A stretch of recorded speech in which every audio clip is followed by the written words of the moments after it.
My guest is seated in the person of Ibrahim Murtala Muhammed, aka Comrade. You're welcome to the studios. Thank you. And when we say AK Comrade, I'm wondering why that caveat. It should be Comrade. It should be Comrade, not So aka Comrade.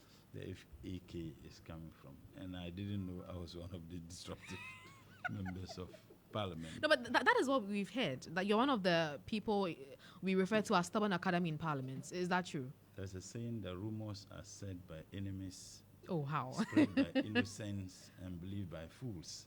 So I don't want you to believe a rumor without verifying. That's why you're here. So I'm saying that when people make such statements, we each have a responsibility and a duty to defend the democracy of the Republic of Ghana. As a matter of fact, the 1992 Constitution enjoins us to use any means necessary, even violence, to defend the Constitution of the Republic of Ghana. Okay.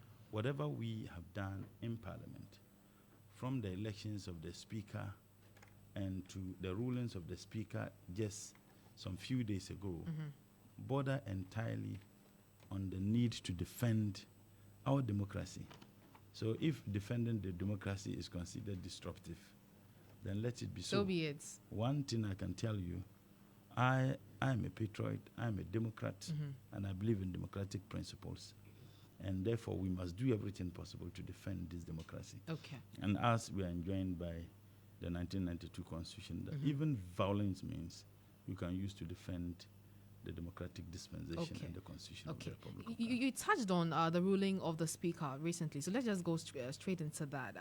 We were very surprised. I don't know if my producer was, but I was surprised because it looks as though there was going to be a showdown in Parliament on Tuesday. But unfortunately, that swerved, where the Speaker just gave a ruling that Parliament had been suspended indefinitely.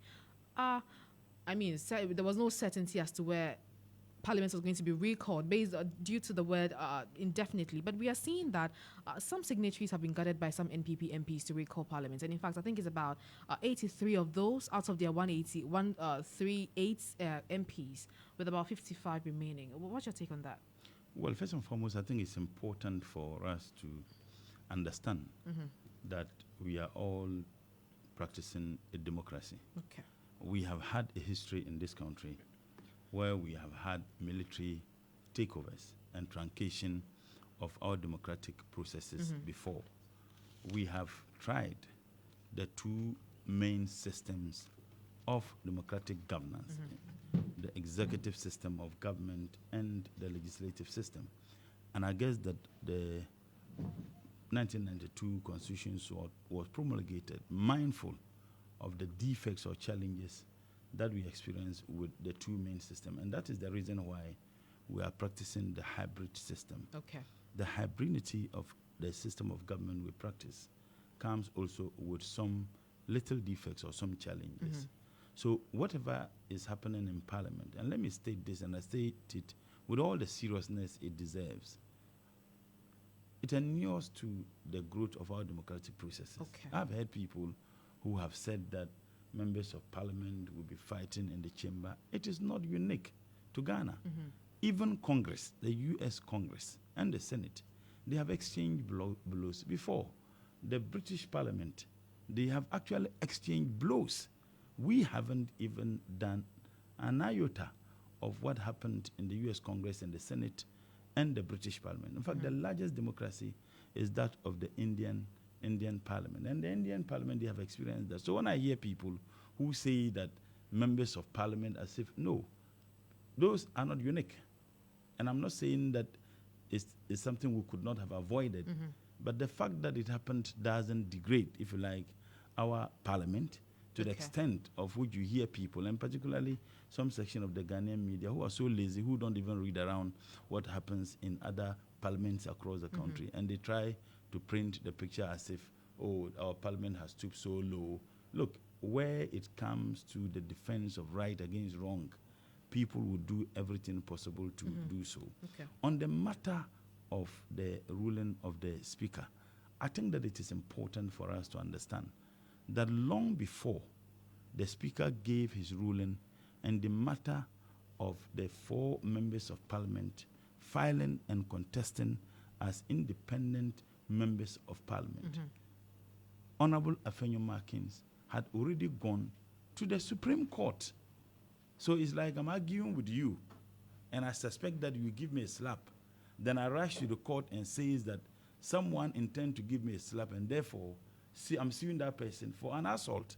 It simply doesn't make sense. My question is that on what basis did the Supreme Court even give him the hearing when the Speaker hadn't even given his ruling on the matter of the 4 colleagues of ours who have filed and contesting as independent members of Parliament? And I think that is one question we need to be asking the Supreme Court. And again, another thing that ought to be looked at has to do even with he going back to court, asking the court to grant him stay of execution on the matter of the ruling of the Right Honourable Speaker. He is a reporter, your producer is a reporter from Parliament. Any official document rightly to be used as an official document from Parliament, particularly proceedings in the chamber, ought to be approved by members of Parliament in the subsequent sitting. So when we sit today, and then we have another sitting tomorrow, we will approve the minutes, and let me describe this minute, called Proceedings of Parliament, the next day. Until such an approval is done, nobody can use it as an official happenings or officially what happened in Parliament. Do you know that we had to approve the vote and proceedings of last Thursday just yesterday? We approved what happened last Thursday just yesterday. And that is why the first thing you do when you get to the chamber, after the prayer and everything, the Speaker, the first thing he does is to look at the vote and proceedings. And he goes page 1, page 2. So when there are corrections, those corrections will be effected. And the Speaker then will pronounce that in the absence of any other correction, as far as the votes and proceedings of the previous sittings is concerned, I have declared that to be an official document of Parliament. Honorable Afenyo Markins went to the Superior Court of the land with the evidence he got from the vote and proceedings of Thursday, last week Thursday, which was not approved. So either he scammed the Supreme Court or they failed to do due diligence. So ab initio, it was a complete illegality. Absolutely. But the evidence you're talking about, we understand, was a draft. Whether draft or not draft, Parliament is not just any organization.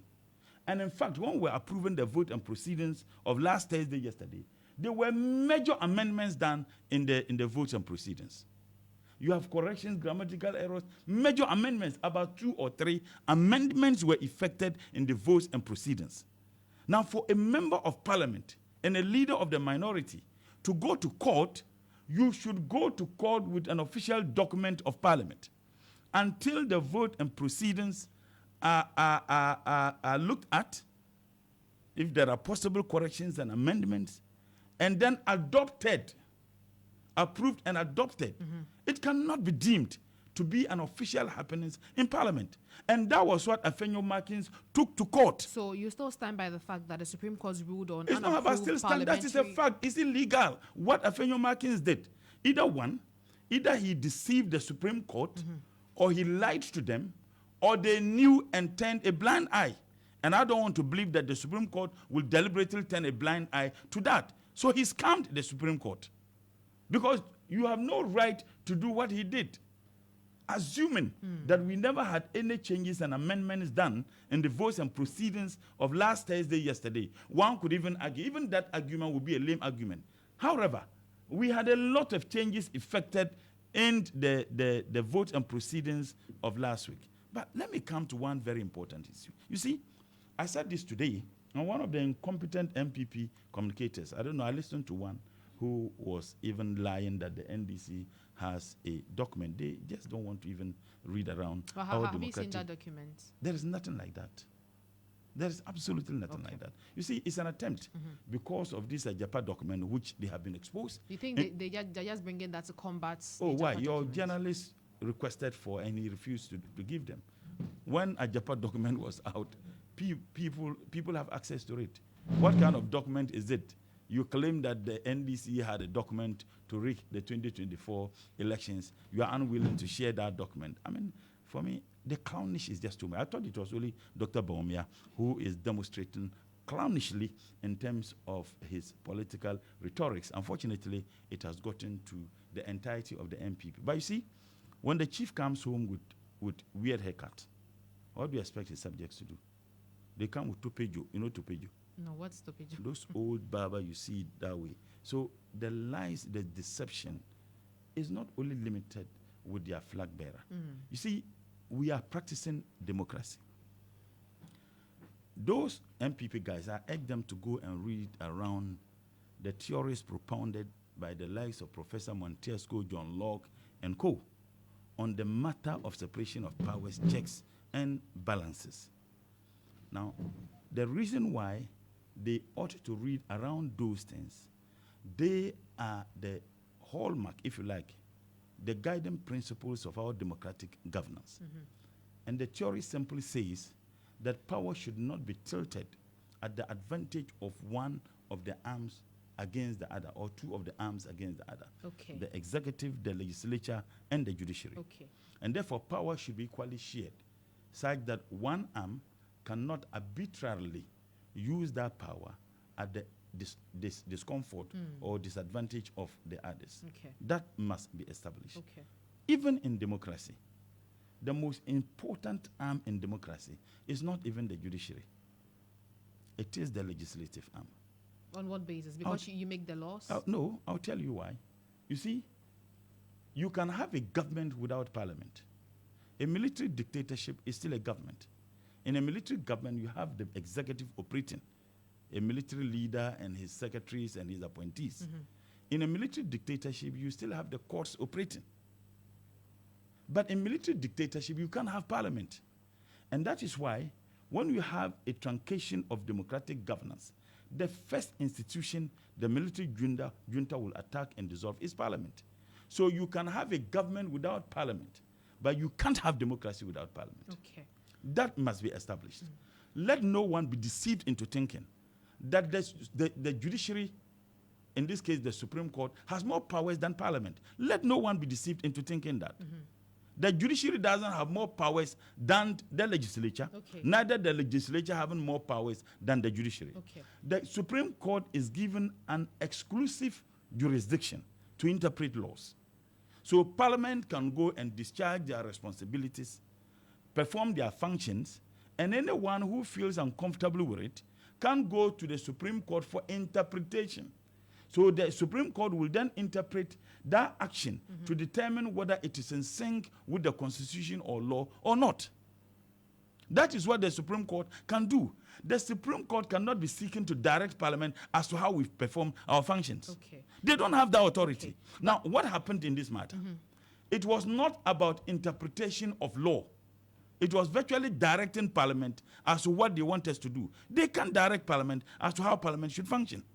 Now, if Afenyo Markins had gone to the Supreme Court seeking the interpretation of the law as to whether the action of Honorable Bagbin is legal or not, nobody would have had any qualms at all about it. Okay. But it was not about interpretation, virtually directing Parliament as to what it should do. I have listened to very distinguished legal brains in this country who have argued. In fact, Justice Atuguba, the former Chief Justice, Chief Justice argued that they should have even gone to the High Court. Some have also argued that the purpose for stay of execution, when the matter has not been, this action has been done. But the question I ask, and I am begging for response, that Afenyo Markins went to court with evidence that was not official. Because Parliament had not adopted that as the true reflections of what happened on Thursday. Okay. He went to court with that. Yet the Supreme Court, upon that unofficial position of Parliament, acted upon it. Is it a case that the Supreme Court was deceived by Fenyo Markins, Okay. or they failed So, to do due diligence. Okay, so this draft you say that was not official. We understand that the person that leaked, the officer that leaked that draft, has been identified and queried. What punitive The issue measures? of the leaking is another, but I'm just saying. I understand, Look, but I just want to know. I mean, yeah, I agree, I what agree. punitive My measures do you point is think that, should be meted out to the well, guy? that is left with the Parliamentary Service Board and Mr. Speaker. You don't have and a say on and that. the leadership, yes. But my point is, Fenyo Markins went to Parliament with evidence that was not official. And the Supreme Court is well aware that for any evidence to be used from Parliament, it must be an official position of Parliament. Okay. We approved happenings on last week, Thursday, just Yesterday. yesterday. Okay. And that is my worry. Okay. Let's talk about the recall of parliaments, because even though you have described it as a democratic process, the NPP is insisting that they are pushing for this move because there's urgent government businesses to be conducted, and they say that the request for tax exemptions for designated beneficiaries under 1D1F program to the Ghana Financial Stability Fund and International Development Association facility of 250 million US state dollars, Environmental Protection Agency, among a number of bills. Will you First and partake in that foremost, recall? the 1D1F is the most fraudulent, thievery, outright robbery that this government is seeking to perpetrate on the people of this country. And I ask you, my sister, we are going for a loan of $100 million, begging for a loan. Yet we are giving tax exemption to foreign companies at a total amount of $350 million. Does it make sense to you? $350 million. These are import duties that these foreign companies are supposed to pay to the state. And we're saying, don't pay. We'll give it to you. Meanwhile, we are going to beg for a $100 million loan. Does it even make sense? Our position has been consistent.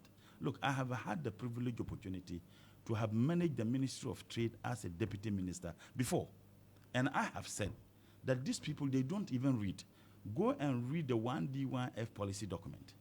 The document is very clear that for you to enjoy the tax exemptions, you must show proof of the number of jobs you'll be creating. These companies haven't shown that. They are friends to Nanado and the family. Under the 1D1F? Yes. They haven't shown any evidence. These are the jobs we are going to create. Because their family and friends, the Luton Brigade, they want to rob this country once again. And I ask a simple question. You are going in for a loan of $100 million as a state. Yet we are giving tax exemption to foreign companies up to the tune of $350 million. Does it make sense? I mean, let's put aside politics. Does it even make sense? We want loan, $100 million, begging. But don't worry, some people are going to pay as import duties and others. We want to give them $350 million. If not that they have an interest in it, you think they'll do that? I mean, look at the painting of selected interchanges. Nanado's daughter, $25 million. My sister, does it make sense to you? That's that silly artwork that you see on the interchanges. How many interchanges do you have? $25 million given to Nanado's daughter. I mean, does it even make sense? Sometimes people, we are numbed now. The anger has come. We are beyond anger.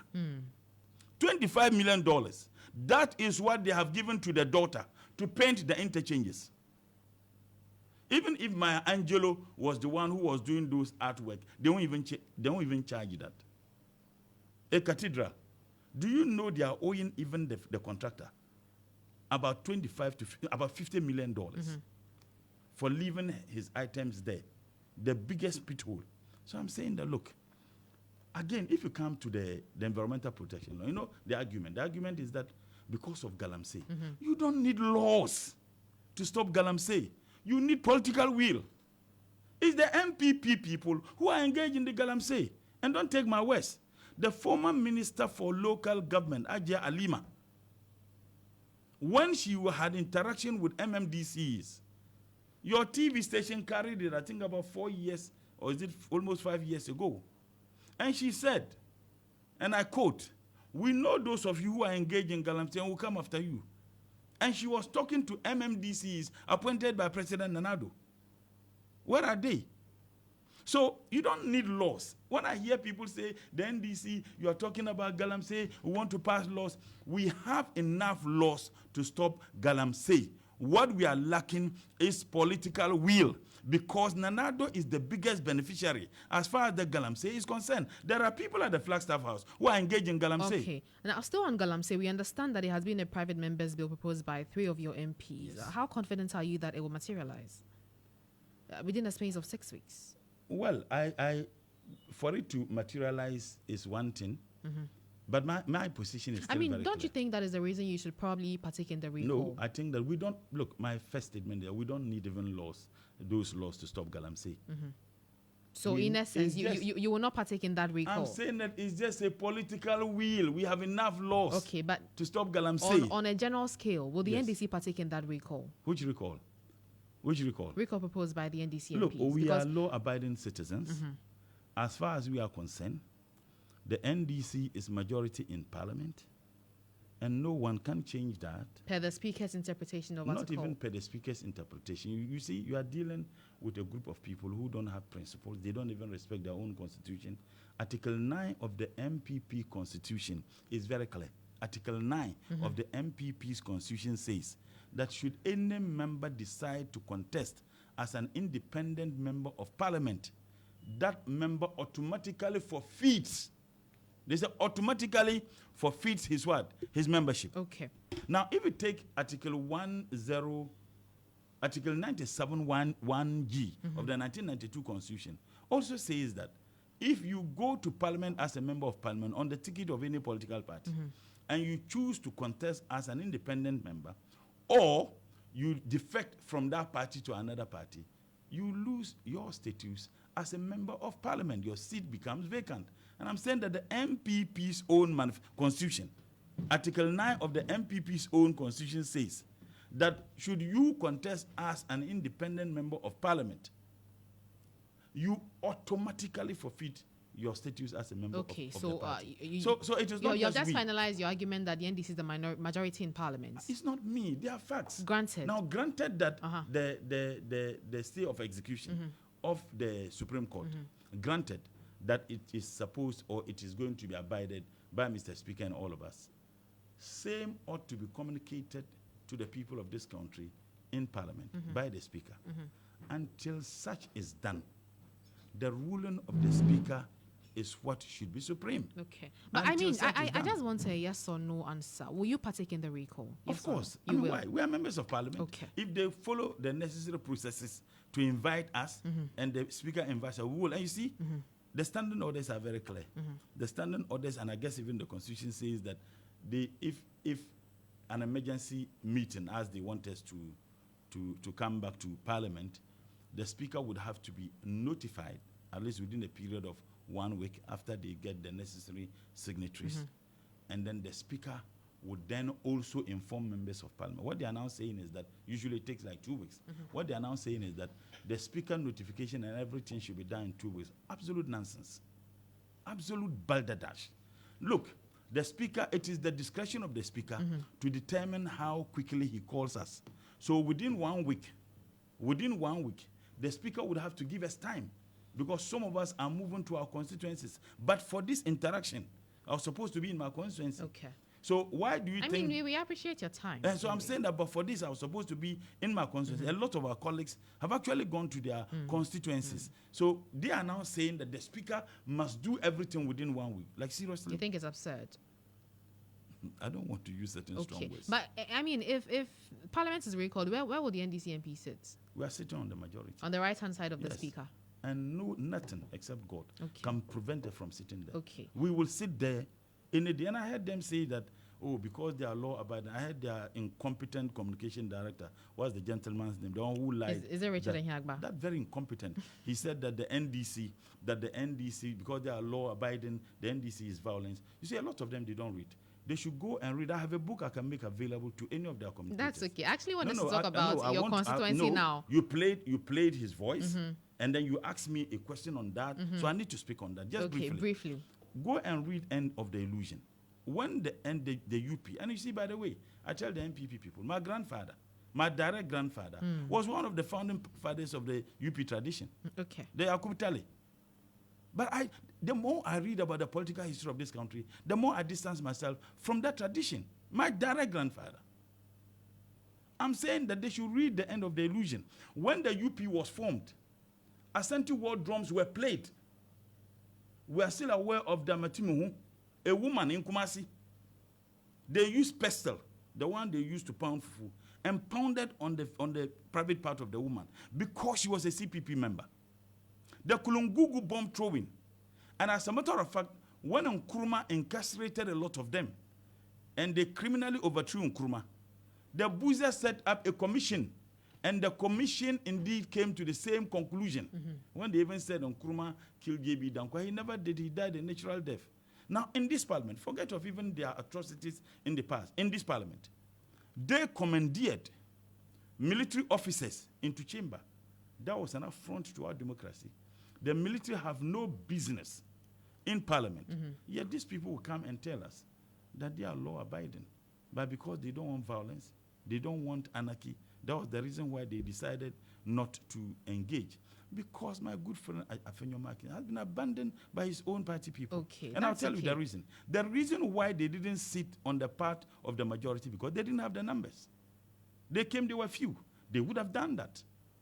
So when we come back, should this recall be honored by the Speaker has no option than to do that. But as to the timing, they can demand that the Speaker should do that within 1 week. Okay. The Speaker is having a maximum period of 1 week. You will sit on the right-hand side of the Speaker. I think that has been established in this engagement. Absolutely. But let's talk about the Tamale Central constituency. We understand that... Because I thought that was the reason why we came here, but you are asking me questions about it. So I came here, I was not coming here to talk about this. We are interested in your constituency, but national issues as well, because no, I agree. It's That's raging. We understand that Baumia was there for a health walk, and the crowd he pulled was massive. Did you see it? They brought 20 buses alone from Yendi. Yendi alone, 20. To Tamale Central? Yes, to Tamale Central. They brought hundreds of buses. How do you know that? Oh, I saw them. They were packed. You saw them from Yendi? Oh, the Yendi alone. When they were leaving, our people told us in Yendi is the number of buses. And I can show you pictures. When you come to the Jubilee Park, they could not even have spaces. So they moved from Jubilee Park. They couldn't end the march there because the buses are taking over the entire spaces. They brought people from Northeast. They brought people from Savannah. They brought people everywhere. Everywhere. But you see, on the 7th day of December, they will see their smoothness level. But in any case, look, the MPP got almost 20,000 or even more than 20,000 in the last elections. Now, if they want to even gather such people, they will have the numbers they claim they had. So, I mean, clearly, Baumia, I mean, frankly speaking, he's a joke of a vice president. So you were not threatened when you saw the numbers? Not even the list. I'm saying that because those of you who were here, and ask your reporter, you have sister stations in Tamale, ask them to sincerely, they will tell you that buses everywhere. Yendi alone, 20 so the people buses. were bus from Yendi? I say Yendi alone, 20. Yendi, hold on, northern region, Yendi alone, 20 buses. Karaga, Twalang, Kumbungu, everywhere. It was a regional rally. That's what they did. So whereas some of you were, they have the numbers. I sit there and I was enjoying a proper Kuko and Kose because I knew that what they did had no impact. And what they did, they showed that they just used drones. Even with the buses, the people they bussed there, they were using drones. Okay. And they used drones to magnify the numbers. Okay. Let them keep on tickling themselves and laughing. Okay. 7th December, they'll see their I see, but out of the 31 constituencies there, the NPP has captured about 16. I mean, when I talk about there, I mean Northeast, Savannah, and the Northern region. You see, one of the reasons why the MP, particularly in Northern region, and I want to speak on about Northern region now, they have 9, we have 9, total of 18 seats. Yes. The reason why the MPP won, they used to win like 1 seat in Northern region or maximum 2. Did you think it was the Baumia factor? No, it had nothing to do with Baumia, and I'll tell you the reason. The reason why the MPP indeed have made some strides, if you like, in Northern region, had nothing to do with MPP's work or MPP as a viable, political party. It has to do with, unfortunately, our inability over the years to mend fences after our parliamentary primaries. Okay. Because if it was to be about Dr. Baumia, he would have been winning the presidential elections too. So whereas President Muhammad will win presidential elections in those constituencies, MPP wins the seat. So clearly, I mean, I'm a research student. It tells you it has nothing to do with the persona, Dr. Bawumia. Dr. Bawumia contested with President Mahama. Let's look at the total number of constituencies President Mahama won. So in some of the constituencies he won, but the NDC lost the parliamentary, elections. It has to do with our inability over the years to mend fences, to find solutions to our post-parliamentary primaries conflicts. But I can tell you that the NDC is more united now than ever in the region. Okay. And that is why we are very convinced that we will win a minimum of 14 seats out of the 18 seats. I see. A minimum. We are very convinced about that. That is for Tamale. Northern region. Northern region. Yes. We are very convinced about that. Because you see, we have analyzed over the years, and in most of the constituencies we've lost to the MPP, it is often serious crisis after parliamentary primaries.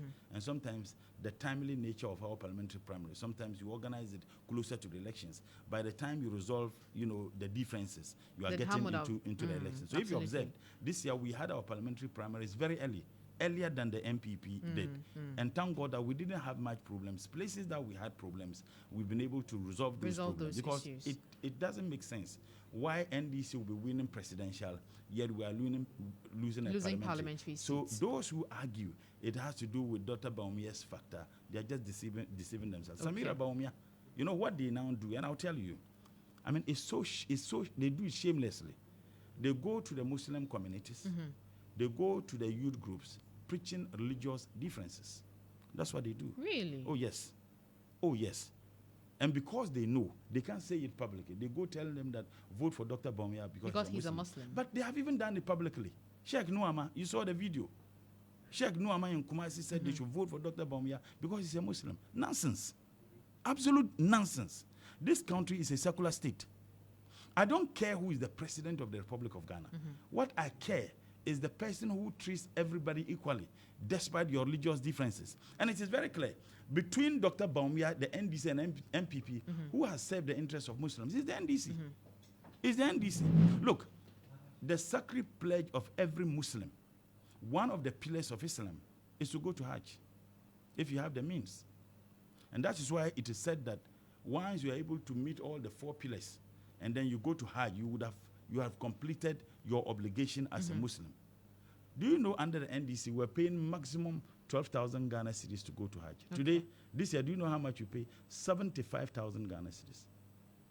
75. Look, in Tamale, we're all witnesses to what happened at Elwak when people came there for Hajj. Some even lost their lives. President Mahama built the Tamale International Airport. You know, they named the airport after my grandfather. Yet, we still have problems with it. Now, President Mahama built it. You know the argument they are now making? Oh, yes, President Mahama built the phase 1, we built the phase 2. And the guys are so ignorant that they don't know that an international airport is not the structure. It's the runway. It's the runway, not the structure. Because even with the runway, when the structure was not built, international airlines were landing there. Now, if you build a structure, the tarmac, and then you don't build a runway, it cannot be called an international airport. Okay. Now, people fly from Tamale to Mecca. On the same day, you get your tuanzafi, you can go to Mecca and eat it, and it will still be hot. Okay. So I'm saying that majority of the people there are Muslims. So you don't go preaching religious differences. Vote for Dr. Bawumia because he's a Muslim. They do that. And I'm saying that it is not a secret. Initially, they were doing it secretly, and I have been speaking about it. Sheikh Nuama, a very respectful Islamic scholar, stood in Kumasi and said they should vote for Dr. Bawumia because he's a Muslim. Okay. I didn't hear any condemnation from you, the media, from the religious organizations. I didn't hear. That is the level of hypocrisy. If the NDC had done, no, it is not okay. I want to talk about your constituency. If the NDC had done that, I am telling you, they would have been talking about that. Okay. Tell me about your signature project in Tamale Central. Me, everywhere I go, I actually do a lot of work. First and foremost, when I hold, among the second degrees I have a second degree in planning. Okay. So I knew the problems in Tamale. And every planning student, if you ask them, they tell you that you don't just go into execute. There's something called problem tree, You develop objective tree out of it. You identify the problems, and then you find out the possible solutions out of it. When I was contesting for Tamale Central, that was not the first time. I contested for Tamale Central primaries in 2006 in the by-elections when Professor Waiseni defected to NPP. I contested again in 2008, and I was the youngest among them. Then I went to Nantong because the NDC had lost the Nantong. That's where my father is coming from. I went and contested the Nantong seat, then lost it in 2016 before I came to Tamale Central. So I knew all the problems in Tamale Central before I went there to contest. Now, major things that I intended to do, which I had already planned for: one, education, water, healthcare, and also youth empowerment. What is the status of that? I'll tell you. I'm a teacher by profession, and I've had the opportunity to have taught at all levels of education, from basic school, secondary school, even to the university. I've taught in all. So I have an appreciation of the challenges of education, not only in Tamale Center, but I believe that in many parts of the country. But I didn't pretend to know it all. Okay. I had interactions with the Metro Education Director, and I wanted to find out the challenges of education in the Tamale Central constituency. In Tamale, we have two constituencies in Tamale Metro, Tamale Central and Tamale South. And then Saanargo Municipality, you have Tamale North and Saanargo constituency in Tamale Saanargo Municipality. When I engaged the Metro Education Director, he told me there were a lot of challenges as far as education is concerned. But what was serious among them was the BEC results. So have you been able to improve on that? That's where I'm coming. Do I have time to explain this? Not really. How many minutes do I have? Because you just asked me that because that's what I thought we were coming to ask me, but you were instead asking me about NDC things. So if you could give me some time, it's important. Because that's the purpose Tell us about I'm it. here. When I interacted him, when they gave me the data, average pass mark for the BEC in Tamale Metro was 32.2%. On the average? Average, 32.2%. So I wanted to find out what was the cause. That's what we research students do. And he said that, the syllabuses they are supposed to cover for the 3 years, most of the schools they are not able to cover them. So when a student goes to write an exams and they ask questions on things that he was supposed to have treated and he didn't, naturally he can pass. So I then asked him, what can we do to ameliorate the challenge? He said, look, if we can organize extra classes. So I had extra classes in 5 centers, provided the teachers, and I paid the teachers from my pocket. And I said I was going to do something no MP has ever done, because I wasn't the first person who was going to organize extra classes. But I've seen that many MPs who organize extra classes, some will go beyond the extra classes and provide the students with mathematical sets when they are going to write. Okay. I didn't do that. I organized the extra classes for 6 months, provided them with mathematical set, and I gave every single student TNT for the 4 days they were going to engage in the exams. When we did that and they wrote first, and we had a total number of 1,225 students. When the results came, and I went again there for him to show me the data as to whether there was an improvement. When he brought it out and we did the analysis, the average pass mark, which was 32.2%, jumped to 50.9%. The second year when we did, it jumped from 50.9% to 62%. The third year, so that means your interventions were yielding results. So there's a direct correlation between the classes and performance. Yeah. And I don't discriminate which political party you belong. That's one. In the area of health, I had interaction with the Metro Health Director, and he said we needed a lot of health centers in Tamale. So I went to Qatar Charity. It's an Islamic NGO. Qatar Charity provided us with a clinic, and I furnished the clinic. I did that from my pocket and not from common fund. Okay. I also went to get Qatar Charity. They provided another clinic, a clinic with 4 apartments of teachers. The third one, I built it from scratch. So within four years, I provided 3 clinics for the people of Tamale Central. I also had a scholarship scheme for medical science students, and I'm yet to know whether anybody has done that in Ghana. Every year, I pay 100% fees of 10 medical science students in Tamale Central. And I intend to pay the fees till they finish the 7-year course. I started 3 years ago. I have the first batch are in their 3rd year. They will be going to their 4th year. I have some in the 2nd year and the 3rd year. Every year, 10 students. So first year, I had 10 students. Second year, I added another 10 students. Last year, I added 12 students. So I have 32 medical science students in Tamale Center, and I pay their fees in full. Okay. And I don't pay it from common fund. This year, we have had so far 13 students. And I have used the opportunity anywhere I get, anybody who wants to assist now, because it is taking a toll on my finances. It is becoming a challenge for me. So I say, anybody who wants to help, don't give me the money. I give you the name of the students, his ID number. You pay the monies in the bank and give the receipt. That's what I do. And I'll show you evidences. I have all of them on WhatsApp group, third year, second year, and then the first year. Okay. So I have 32 medical science students whose fees are paid 100%. So the third year are going to their fourth year. In fact, they just sent me their fees items. I'll show it to you. So every year, so this year we're going to have another 13 students, making it 45 medical science students. Next year, if you get 10, it will be 55 medical science. And what I do medicine, I do pharmacy. That's what I do. In fact, the interesting aspects of it is that there is even a herbal medicine students among them at KNUST. That's what I've done in the area of that. I have been able to lobby to get an AstroTurf for Tamale Central. The Tamale Central roads, shockingly, 2024, there are still roads in Tamale Central that are not paved. We've done with that phase 1 of Changli, one area, phase 1 of Dohanayil, currently they are at Gumbeni, and it is about 10-point-something kilometers roads. So these are some of the things. I've also lobbied to get immigration and apart from the medical science students. I also support the fees of other people who are in the universities. So basically, these are I've constructed some schools. I've also helped in providing furnitures and others in some schools. But major things I have done: 1, the scholarship for medical science students; 2, the free extra classes, which indeed has improved performance in the BC. place. Provided 3 health centers. 1, I provided it entirely. In fact, when the Ghana Health Service people came, they said it is not a clinic, it is a polyclinic, because it is so big.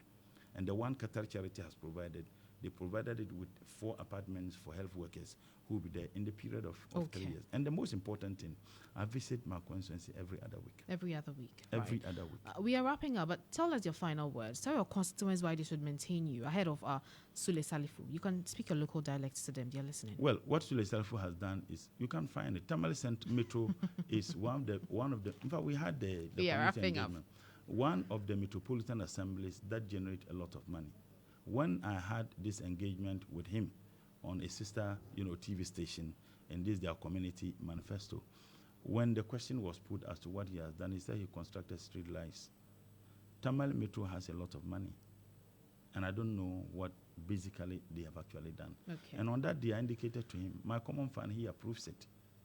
I have never been to the assembly to ask of my common fund because I'd actually mortgaged the common fund for the provisions of necessary things. The last point I don't want to forget, within the period of 4 years, I have provided 82 mechanized boreholes in Tamale. 82. 62 are provided using my common fund, and the 20 I got Islamic NGOs to provide those boreholes. 82. So, and you see, I did that because, but for the boreholes, there would have been serious crisis in Tamale as far as water supply is concerned. So, but tell them, I mean, after all of these policies, tell them why they should vote for you.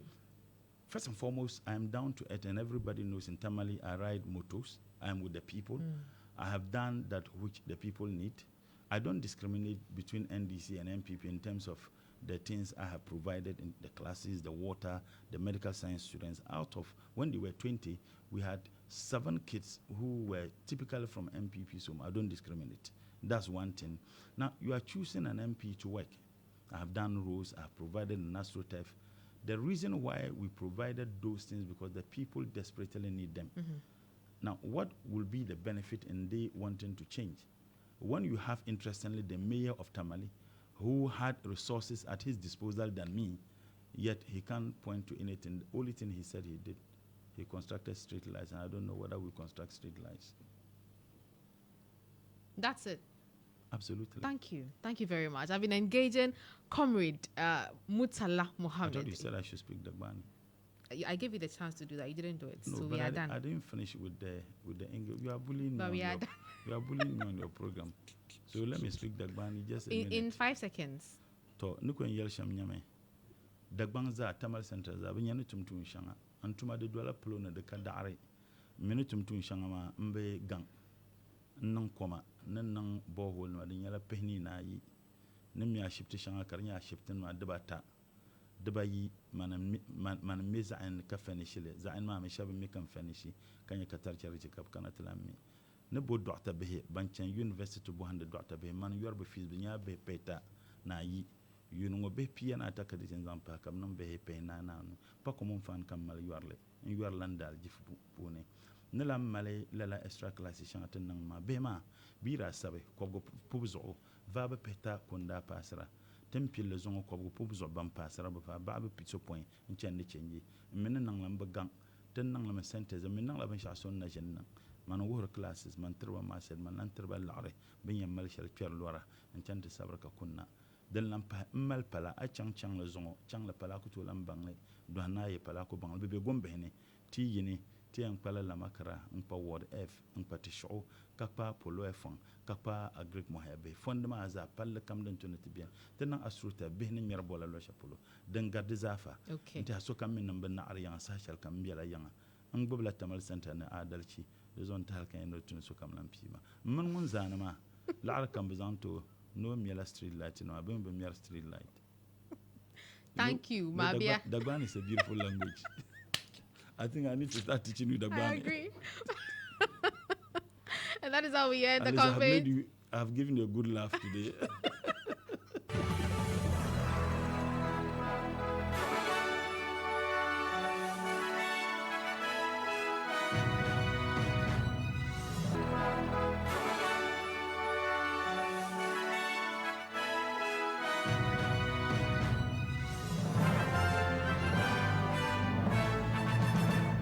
And that wraps up Start Today here on Star FM. For more news updates, log on to starfm.com.gh. I am Tutua Dan. So thank you very much for your time. We are back tomorrow at 5 p.m. with more news content. Have a good evening.